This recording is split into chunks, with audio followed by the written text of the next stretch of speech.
4. Muy buenas noches a todos los que se unen a esta escuela bíblica que desde la parroquia Nuestra Señora del Rosario del Retiro está liderando el padre Víctor Quiseno. Vaya pues nuestro saludo a todos, de manera muy especial el que estemos avanzando en el conocimiento de la palabra de Dios. Pongámonos en la presencia del Señor y pidamos la luz del Espíritu Santo para que este ratico de escuela nos aproveche y aprendamos. Ven, Espíritu Santo, llena los corazones de tus fieles y enciende en ellos el fuego de tu amor. Envía, Señor, tu Espíritu que renueve la faz de la tierra. Oh Dios, que has estudiado los corazones de tus fieles con la ciencia del Espíritu Santo, haz que sintamos rectamente con el mismo Espíritu y saboreemos siempre de sus consuelos por Jesucristo nuestro Señor. Amén. Espíritu Santo, ilumínanos y santifícanos. Nuestra Señora del Rosario, ruega por nosotros. San José, patrono de la Iglesia Universal, ruega por nosotros. De la segunda carta del apóstol Pedro, capítulo 1, versículos del 19 al 21. Contamos también con la firmísima palabra de los profetas. Hacéis bien en prestarle atención, como si fuera una lámpara que ilumina un lugar oscuro, en que espera de que despunte el día y surja en vuestros corazones el lucero de la mañana. Pero ante todo tened presente que ninguna profecía de la Escritura puede interpretarse por cuenta propia, pues nunca profecía alguna fue fruto de la voluntad humana. Los profetas fueron hombres que hablaban de parte de Dios, movidos por el Espíritu Santo. Palabra de Dios. Yo creo que estas palabras son claves en siempre que nos vamos a acercar a estudiar y a conocer la palabra de Dios. Es palabra de Dios, no es palabra humana. Y por eso, en la Sagrada Escritura, y se van a aprender esta primera frasecita, siempre hay una verdad espiritual. En la Biblia no hay una verdad científica, sino una verdad espiritual. Porque es palabra de Dios.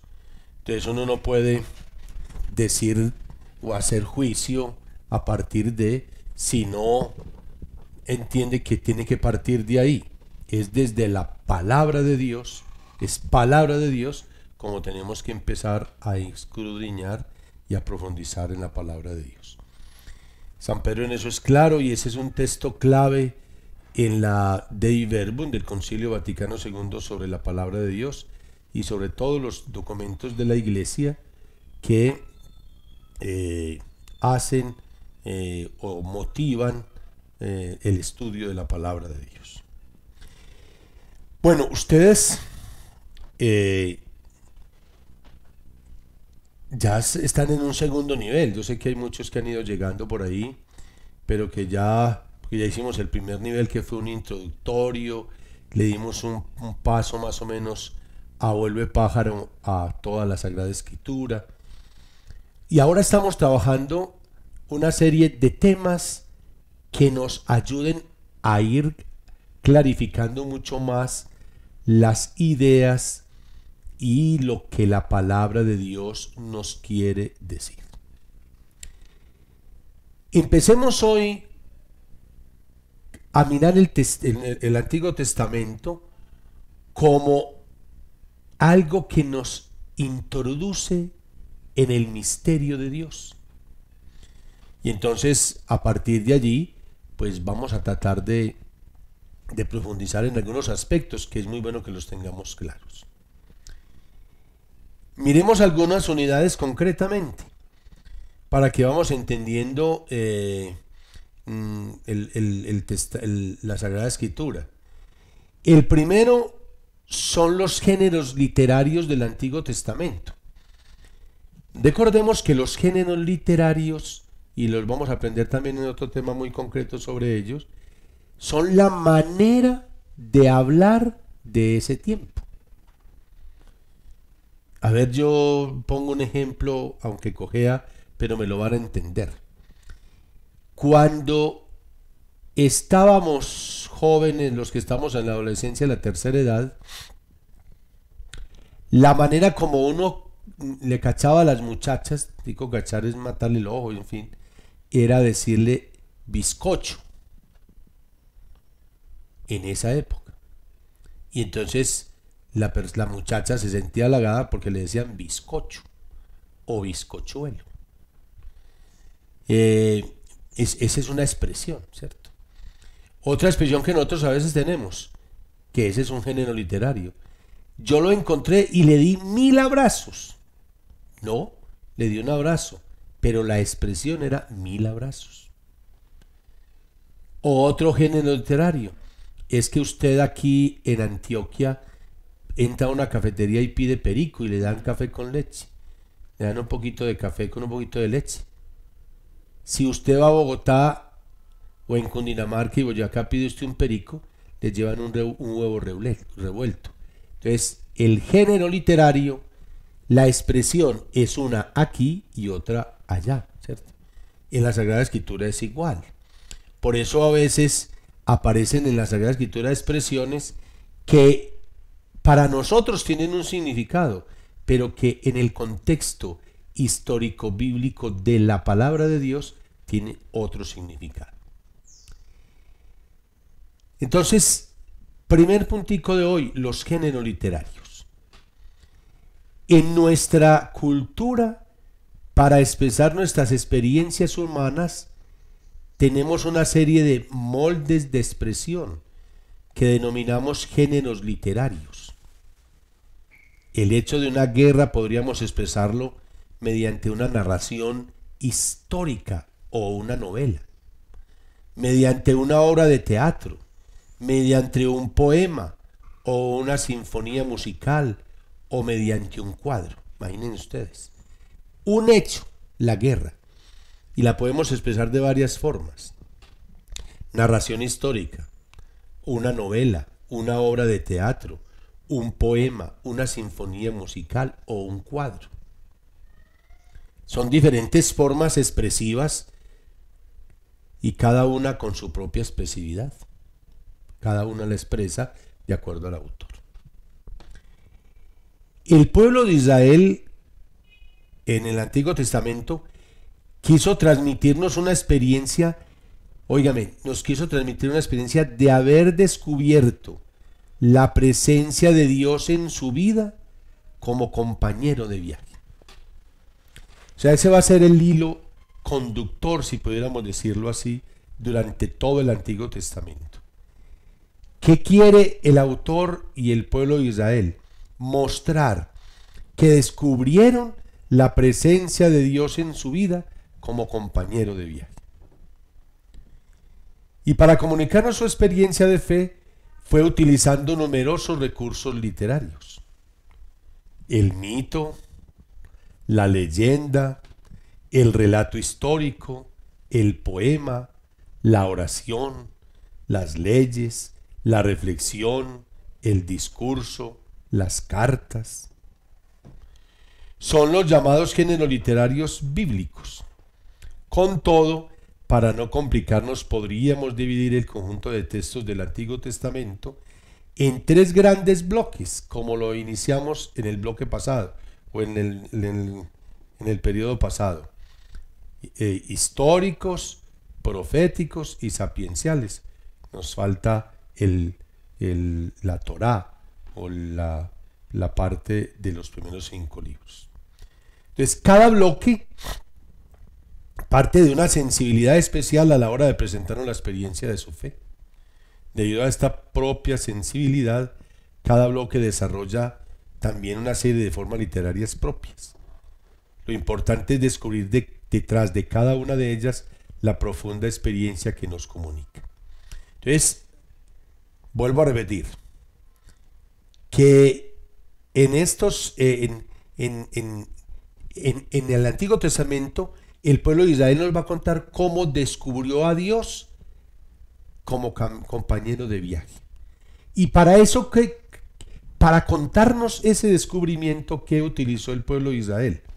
El mito, la leyenda, el relato histórico, el poema, la oración, las leyes, la reflexión, el discurso, las cartas, en fin.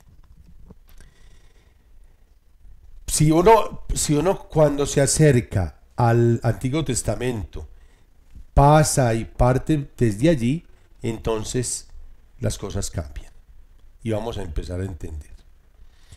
Entonces, por ejemplo, en el bloque histórico, ustedes recuerden un poquito los libros históricos. A ver quién se acuerda. ¿Quiénes fueron después del Deuteronomio?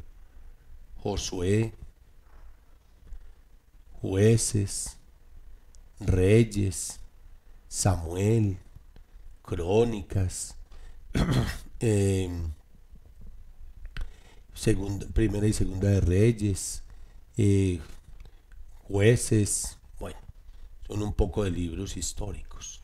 Judith, Esther, Esdras, Nehemías. Bueno, en esos libros, en ese bloque de libros que se llama histórico, nos presentan a Dios como compañero de viaje del hombre. Dios llamó a Abraham y a los patriarcas para hacer de ellos un pueblo, el pueblo hebreo. Cuando éste se hallaba bajo la opresión egipcia, lo hizo salir y atravesar el mar y el desierto hasta que se asentó en el país de Canaán. Allí nació una nación, Israel y Judá. Recordemos que después se dividieron. Una cadena de reyes y de acontecimientos constituyen la historia de esta nación guiada por la bondad providente de Dios. Su historia la encontramos expresada con gran variedad de formas literarias.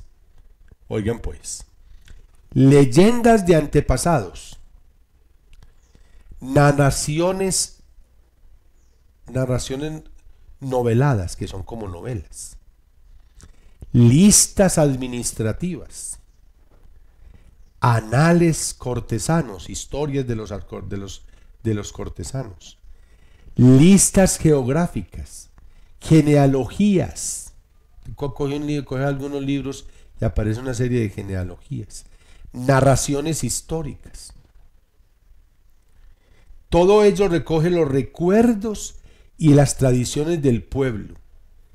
Nos transmite en definitiva su historia. Entonces, miren que ya estamos entrándonos en algo muy bonito y muy precioso. Y es que los libros históricos utilizan una serie de géneros literarios propios para contar la historia o el paso de Dios como compañero de viaje del hombre, desde Abraham. A ver si pudiéramos poner un ejemplo por ahí sencillo de lo que a nosotros nos acontece alguna vez. Bueno, este es un cuento, una leyenda que nos echaban a nosotros de niños. Ustedes se acordarán. Que el fulanito de tal le pegó a la mamá y que ahí mismo hubo un remolino y se llevó a ese muchachito y lo descargó en el patio de la casa y ahí se lo tragó la tierra hasta la cabeza y aquí para abajo estaba tapado de tierra y que nadie lo podía tocar, nadie lo podía sacar de ahí y que decía y que decía, sáquenme de aquí que siento cadenas y fuego en los pies. Eso es una leyenda que cuenta la gente, ¿cierto? Y esa leyenda que tiene un mensaje. ¿Cuál es el mensaje? Que los hijos teníamos que respetar a nuestros padres.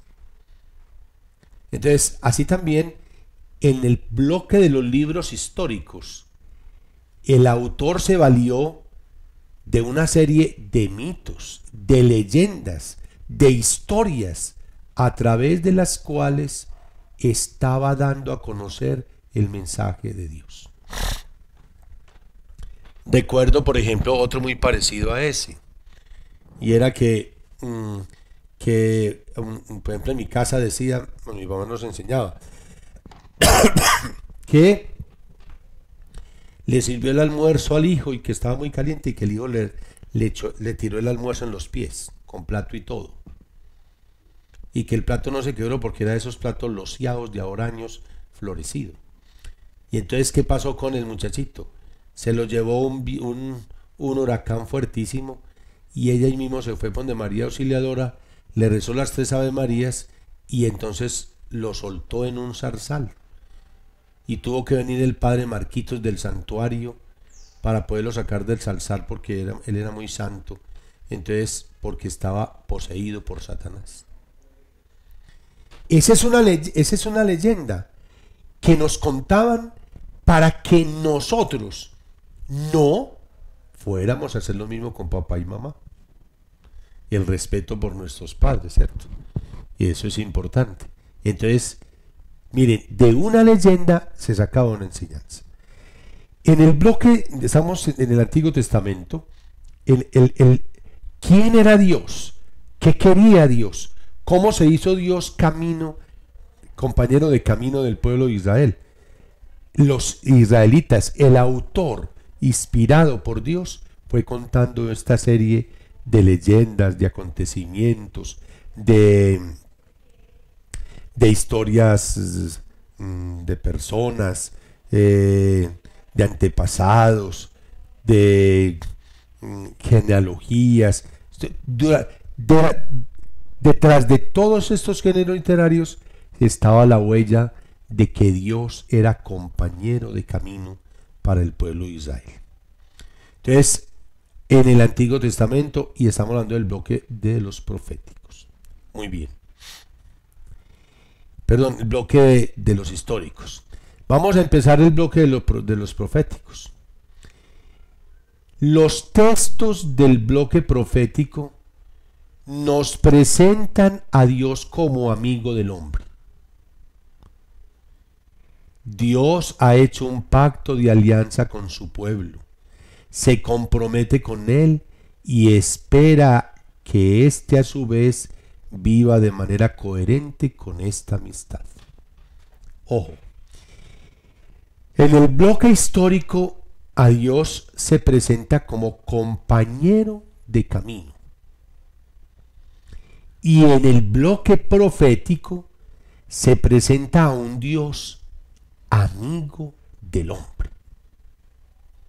Miren que aunque es el mismo Dios, hay una expresión y una experiencia totalmente diferente a la primera. Los profetas son enamorados de Dios. Desde su fe exhortan a sus contemporáneos a ser fieles a las exigencias que la amistad de Dios les pide. Su mensaje, los profetas lo presentan en forma de oráculos de salvación o de castigo. Recriminan o exhortan. Realizan gestos proféticos o presentan visiones fantásticas. Todo ello para impactar a sus oyentes y atraerlos hacia su mensaje tantas veces exigente. Miren, es que ya después de que el autor los autores de los libros históricos muestran a un Dios que hace historia, que está con el hombre, que camina con el hombre, ahora les interesa, y en el libro, en los libros proféticos, aparece entonces no ya que camina, sino que es amigo del hombre. Son dos expresiones muy diferentes, ¿no? Una cosa es que usted sea amigo mío y otra cosa es que usted trabaje conmigo en la misma empresa. Somos compañeros de camino, ¿cierto? Todos los días nos podemos encontrar en el camino, en el bus o en la carretera mientras vamos a trabajar. Somos compañeros de viaje. Pero el que podamos ser amigos, ese es otro significado. Y eso me va a llevar a mí a otra relación muy diferente. Pues eso es lo que nos presenta los libros proféticos. A un Dios que es amigo.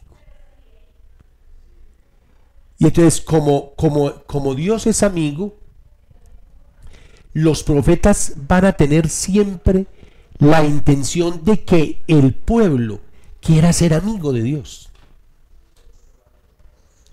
Y entonces, para que pueda ser amigo de Dios, tiene que primero cumplir la alianza. Cumplir la alianza. Tiene que cumplir la alianza. Si ustedes quieren ser amigos de Dios, ¿cierto? Y van a dar expresiones muy preciosas en muchos sentidos, porque Dios es el Dios que está con el pueblo, que es amigo del pueblo, que quiere lo mejor para el pueblo, ¿cierto? Entonces es un Dios amigo. Por eso, ¿cuál es el deseo fundamental del profeta? Que el pueblo se haga amigo de Dios. Y por eso leemos mucho ahorita en Cuaresma, leímos mucho sobre los profetas, especialmente sobre sobre Isaías y Jeremías. Recordemos los cánticos del siervo doliente que leímos en Semana Santa del profeta Isaías, que aunque se escribieron para un profeta, la primera comunidad cristiana se los apropió a la persona de Jesús, y entonces él es el siervo doliente.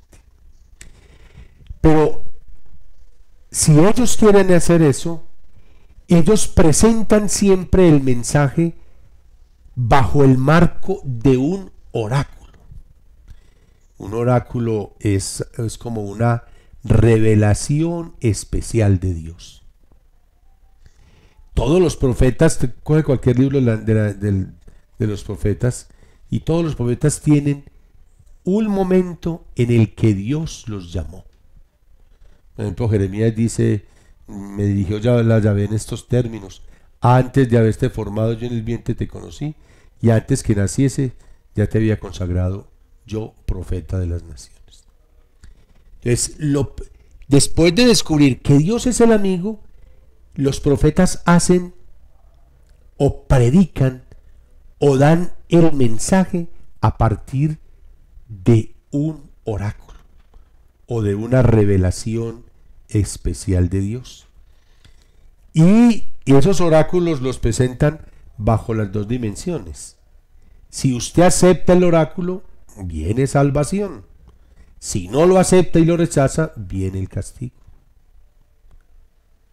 Entonces, por eso en algunos textos del profeta Isaías va a aparecer textos muy concretos en contra de la idolatría.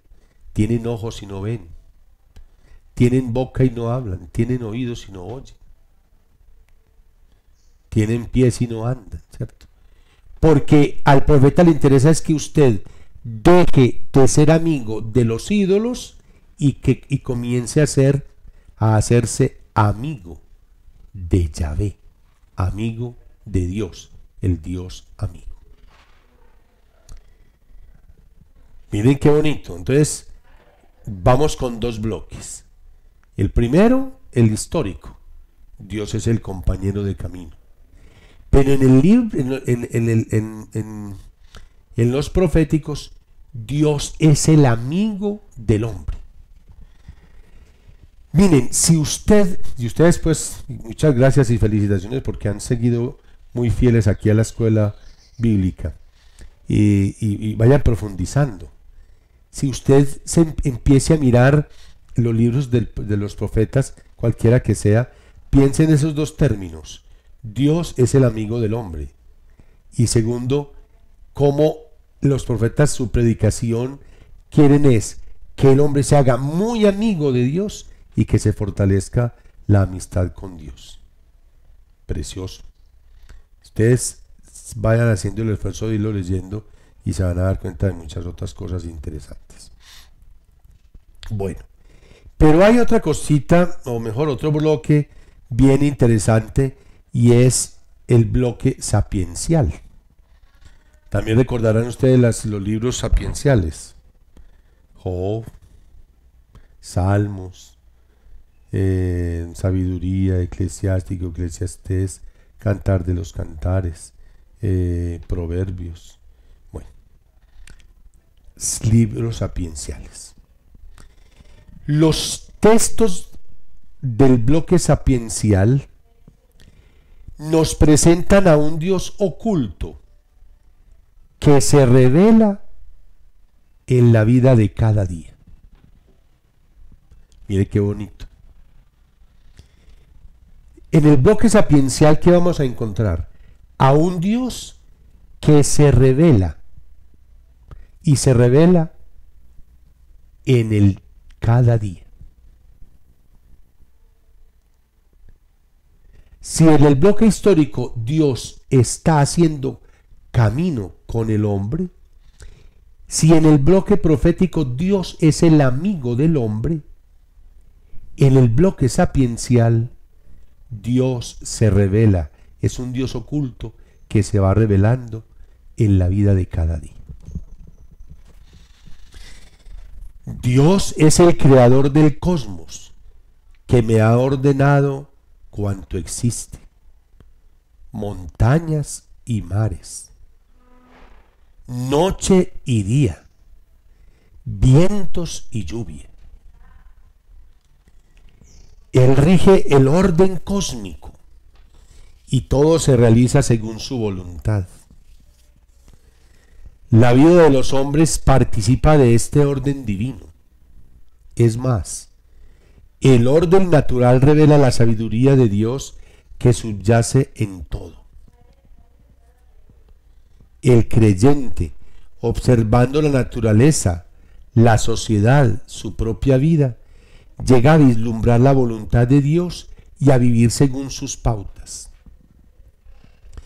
Es en la vida de cada día, tantas veces monótona y privada de acontecimientos extraordinarios, donde Dios se revela y al mismo tiempo se oculta. La vida diaria está llena de sufrimientos y de aparentes sinsentido. Los sabios de Israel reflexionaban para ver a Dios oculto detrás de todo ello. Los refranes y proverbios, las adivinanzas y enigmas numéricos, las reflexiones y personificaciones servirán para expresar la experiencia de Dios en la vida cotidiana de Israel. Los grandes acontecimientos históricos, las instituciones carismáticas de la fe y el orden de la creación son los tres puntos de partida de la experiencia de Dios. Acontecimientos históricos, intuiciones carismáticas de fe y el orden de la creación, fundamentales. Bueno, a ver, aterricemos este bloque sapiencial respecto a Dios en el Antiguo Testamento. Acuerden que el Antiguo Testamento nos prepara el Nuevo Testamento, que es lo fundamental. Acuerden que el personaje central de la Sagrada Escritura es Jesucristo. Y entonces todo tiende hasta Jesucristo. Y en el Nuevo Testamento todo arranca a partir de Jesucristo. Entonces, todo esto tiene sentido, pero porque vamos para el segundo testamento, que es el que llamamos Nuevo Testamento. Bueno, yo me hago insistente porque eso nos ayuda mucho a ir interpretando y conociendo mucho la palabra de Dios. Para los libros históricos, Dios es compañero de camino. Para los libros históricos, proféticos, Dios es el amigo del hombre. Listo. Para los históricos, compañero de camino. Para los proféticos, Dios es el amigo del hombre. Y para los libros sapienciales, Dios se revela Dios se revela cada día, en cada momento, en cada circunstancia. Y los libros sapienciales, que tienen la sabiduría de los sabios de Israel, pues expresan precisamente eso, ¿no? Ustedes, por ejemplo, podríamos tomar el libro del Eclesiastés. Pongamos aquí una lecturita sencilla. Si quiere que ahí en las casas tomen, por favor, el capítulo 3 del libro del Eclesiastés. Y dice: todo tiene su momento y cada cosa su tiempo bajo el sol. Su tiempo el nacer, su tiempo el morir. Su tiempo el plantar y su tiempo el arrancar lo plantado. Su tiempo matar y su tiempo sanar. Su tiempo el destruir y su tiempo edificar. Su tiempo el llorar y su tiempo el reír. Su tiempo el lamentarse, su tiempo el danzar. En fin, ¿sí? Sigue diciendo más adelante: sé muy bien que cuanto Dios hace es duradero. Nada hay que añadir ni nada hay que quitar. Y así hace Dios que se le tema. Lo que es, ya antes fue. Lo que será, ya es. Y Dios restaura el pasado. Más cosa todavía he visto bajo el sol. Sé del derecho, la iniquidad, sitio el impío. Todos caminan hacia una misma meta, todos han salido del polvo y todos vuelven al polvo. Miren ustedes qué bonito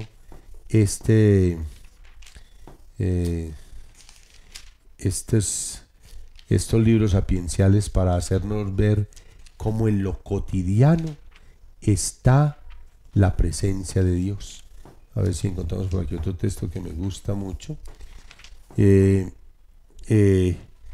dice: vanidad de vanidades, todo es vanidad. ¿Sí? Vanidad de vanidades, todo es vanidad. Y esa es una gran realidad. Entonces, ¿qué nos quiere decir el autor de estos textos? Que, por ejemplo, en Eclesiastés dice, capítulo 1, palabras de Coelet: vanidad de vanidades, dice Coelet, vanidad de vanidades, todo es vanidad. ¿Qué saca el hombre de toda la fatiga con que se afana bajo el sol? Una generación va, otra generación viene, pero la tierra permanece donde está. Sale el sol, se pone el sol, corre hacia su lugar y de allí vuelve a salir. Sopla hacia el sur el viento y gira al norte. Gira que te gira el viento y vuelve el viento a girar. Todos los ríos van al mar y el mar nunca se llena. Al lugar donde los ríos van, allá vuelven a fluir. Todas las cosas cansan. Nadie puede decir que no se cansa el ojo de ver ni el oído de oír. Lo que fue, eso será. Lo que se hizo, eso se hará. Nada nuevo bajo el sol. Mira, eso sí que es nuevo. Aún eso ya sucederá en los siglos que nos precedieron. No hay recuerdo de los antiguos, como tampoco de los venideros quedará memoria entre los que después vendrán. Palabra de Dios. Bueno, entonces volvemos otra vez y estamos cayendo en cuenta estamos teniendo en cuenta de que la experiencia de Dios en estos libros sapienciales se descubre en el día a día, en el acontecimiento de cada día. Mire, aterricémoslo para nosotros. El mero hecho de haber amanecido con vida es un milagro de Dios. El hecho de que hoy hubiéramos transcurrido en un día así medio frío, calorosito, en fin, es un milagro de Dios.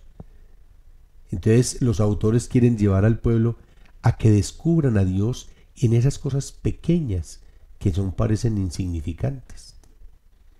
Que salga el sol, que nos venga el agua, que no nos falte el agua, que los campesinos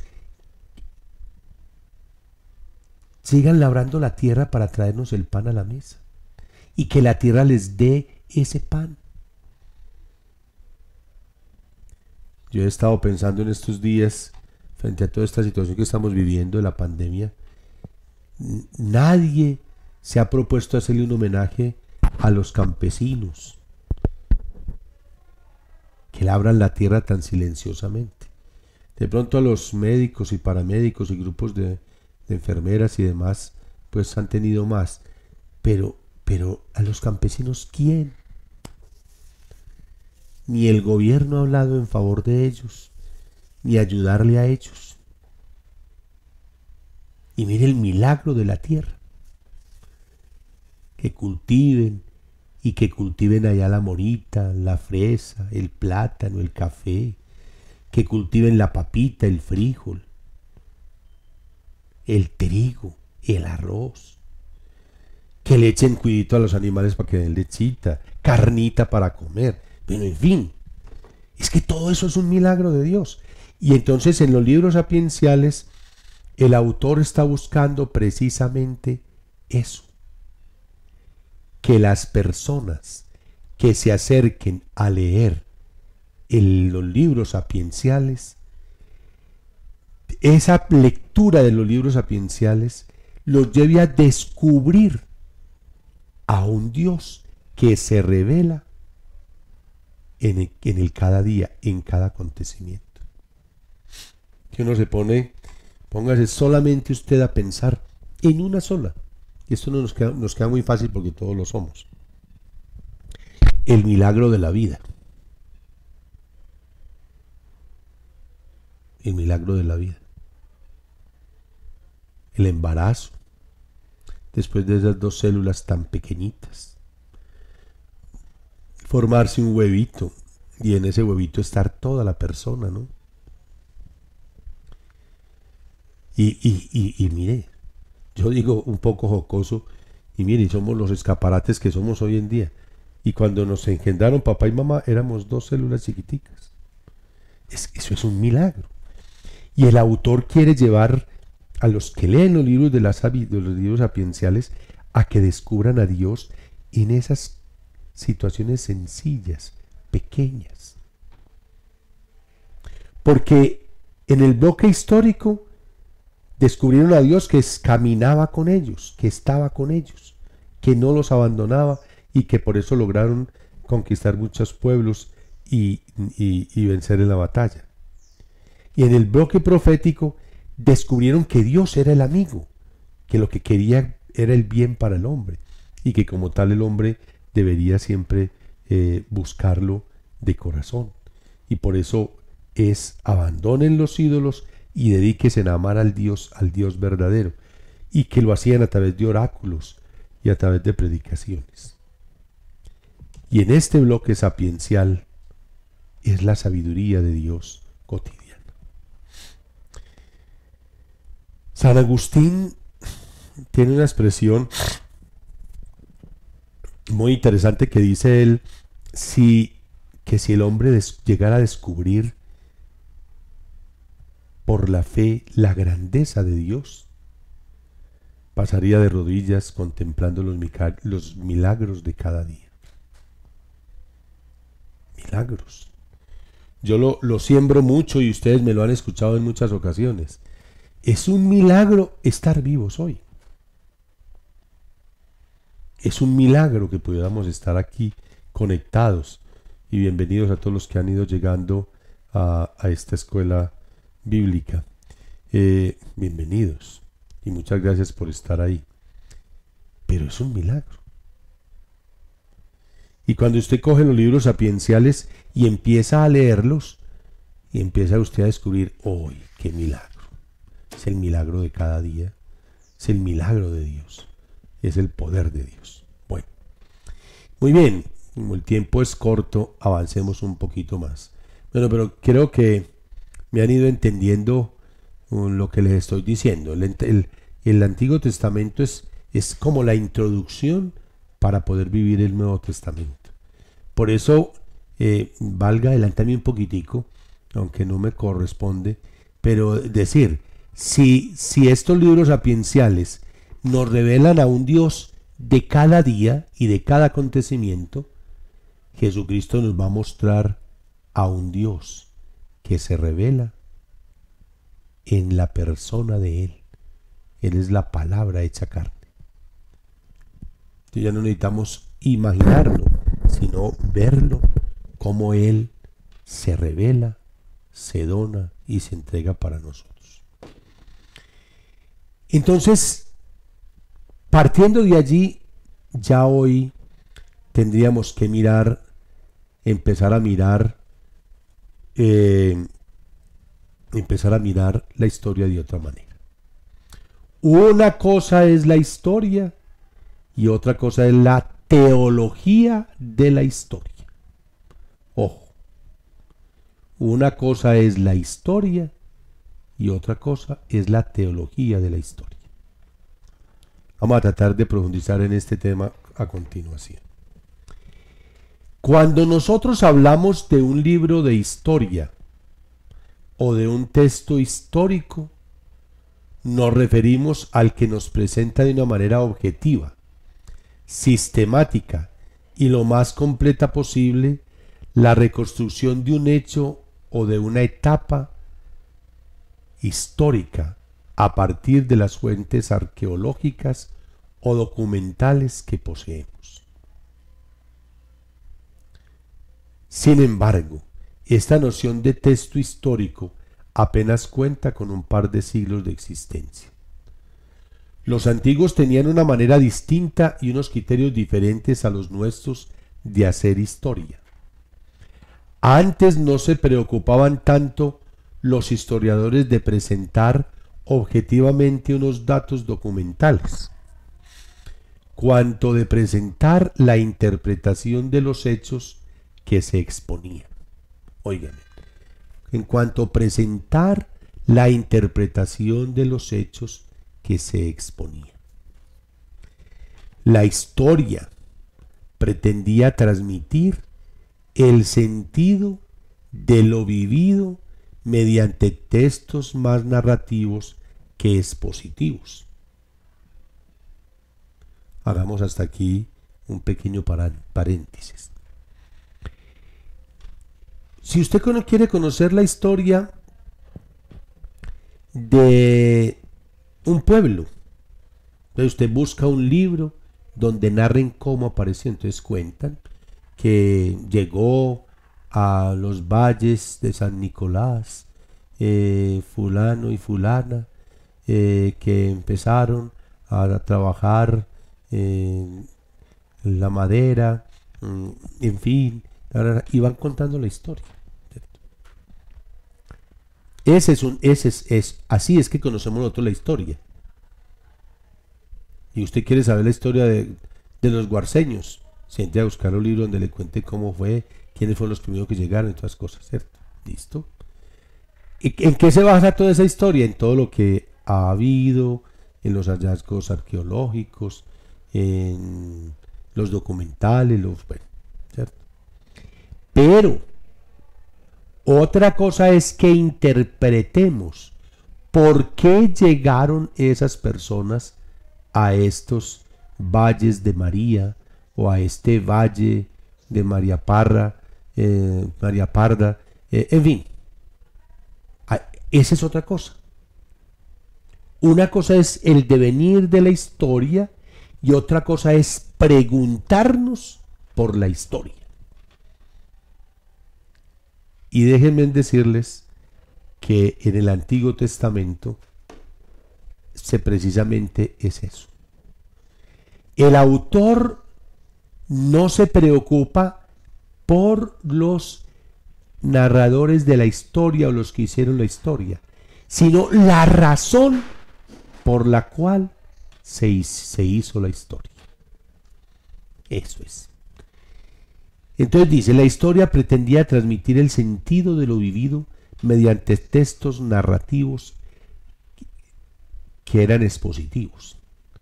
Israel participa de esta manera de hacer historia, que es también común a las culturas mesopotámicas, a los egipcios, griegos y romanos. El pueblo hebreo fue haciendo una relectura creyente desde la fe de toda su historia vivida, de sus antiguas tradiciones. De esta reflexión nació una convicción. Era Dios quien estaba guiando su historia. Oiga, que eso le cambia totalmente el sentido a lo que venimos diciendo. Al ponerse a escribir esa su historia, iban narrando también su sentido religioso. Dios entra en la historia como protagonista palpable de la misma. Con el ejemplo que les acabé de dar, me entienden perfectamente. Una cosa es contar el relato, ¿cierto? Y lo cuentan y ya. Pero otra cosa es preguntarnos por ese relato. El pueblo en el Antiguo Testamento se convenció que Dios era quien guiaba la historia. Y eso le cambia a uno todo el panorama de la historia. Por eso les decía al comienzo de esta clase que en la Biblia no hay verdad científica, sino espiritual. Entonces le cambia totalmente, porque es Dios el que está guiando la historia. Entonces, no solamente el pueblo narraba la historia humana, sino que narraban también la manera como Dios, perdónenme la expresión, metía la mano a esa historia. Y era parte de esa historia. Por eso entra Dios a ser protagonista de la historia. La forma literaria de expresar una convicción no era entonces la manera, la mera exposición de ideas o de hechos, sino la narración. ¿Es contar los hechos porque pasaron? No, ¿por qué pasaban? Todas las formas narrativas resultan válidas para transmitir la propia tradición histórica a las generaciones futuras. Así, los historiadores de Israel incorporaban en un texto los mitos, leyendas y novelas que, además de recuerdos ciertamente históricos, circulaban entre su gente. Todo ello pertenece a la memoria colectiva de la nación y configuran el tesoro común del pasado del pueblo. Los textos históricos que configuran la escritura son textos narrativos, narran, no cuentan. Los textos históricos del Antiguo Testamento no son historia en el sentido moderno del término. Ojo, para nosotros, que la historia es contar qué fue lo que pasó, sino teología de la historia. Es decir, nos ofrecen la interpretación creyente de los acontecimientos vividos por la nación hebrea. La huida de Egipto es vista como un acto salvífico de Dios, y el asentamiento en Canaán como una promesa y un parte de Dios. Las victorias y derrotas como un premio o castigo de Dios por la fidelidad o infidelidad del pueblo. de los reyes de Judá y de Israel. Lo que se interesará al historiador bíblico será su relación con Dios y con el santuario de Jerusalén. La Biblia nos ofrece pues una historia religiosa de Israel. Miren pues, entonces estamos hablando de que es la teología de la historia, para decir es la manera como Dios hizo historia con el pueblo. Entonces, todos los acontecimientos que les pasó al pueblo de Israel, por ejemplo, la huida de Egipto. Un historiador de ahora no narra, bueno, salieron corriendo y se lograron escapar, el mar tapó a los que venían persiguiéndolos y ya, ¿cierto? Pero para el israelita no fue solamente eso, fue también la mano de Dios que salvó a Israel del pueblo egipcio y que ahogó a los mejores capitanes, como lo leíamos el sábado de la vigilia pascual. Llegar a la tierra de Canaán, después de pasar el desierto, a la tierra prometida. Un historiador cuenta, entonces se demoraron tantos años, llegaron, se estuvieron la tierra y ya. No, ellos llegaron allá, pero al llegar allá descubrieron que esa tierra se las daba Yahvé por puro amor. Entonces, ya no es la historia del pueblo, es la historia de Dios con el pueblo. Y podríamos seguir diciendo de otras, ¿cierto? Las victorias, las derrotas, los premios, los castigos, todo eso, la fidelidad o infidelidad del pueblo. El pueblo de Israel descubrió que había una historia, pero que en esa historia Dios metía la mano para salvar al pueblo y para no dejar y abandonar al pueblo en la situación en que vivía. Por eso es una historia muy diferente. Por eso es la teología de la historia y no una mera historia. Cuando uno lee y se mete un poquitico más en la palabra de Dios, pues háganme el favor. Este nivel, ya este segundo nivel con ustedes, pues es un poquitico más avanzadito. Ustedes ven que estamos ya tocando temitas más profundos. Entonces, claro, porque esto nos da luces para poder que cada vez que vamos a leer la palabra de Dios podamos entender perfectamente el mensaje y lo que Dios quiere decirnos, ¿cierto? Entonces, esa es la realidad.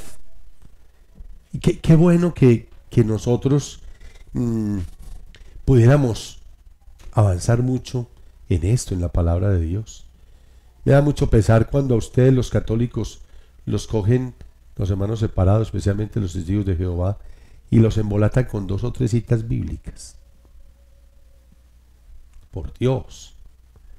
Y yo les he dicho a algunos, copien las inquietudes que tengan y vengan, yo les explico, pero no se dejen cambiar la fe tan fácil.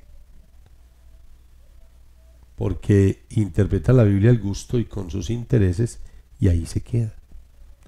No, un poquitico más allá. Lancémonos un poquitico más allá. Aprende. Qué lástima, y como dice el Papa Francisco, que los católicos pocos somos amantes a estudiar la palabra. En cambio usted toma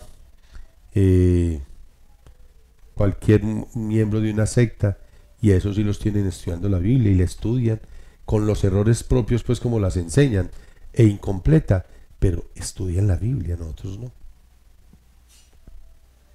Entonces, veamos hoy el panorama del Antiguo Testamento como introducción al Nuevo Testamento. Qué bonito, qué expresiones tan preciosas. Y qué bueno tenerlas. Y qué bueno llegar y estudiar y conocer un poquitico. Y en fin, bueno. Entonces, ojalá hayan tomado nota de alguna cosa, o se lo vuelven y la ven para que puedan hacer noticas.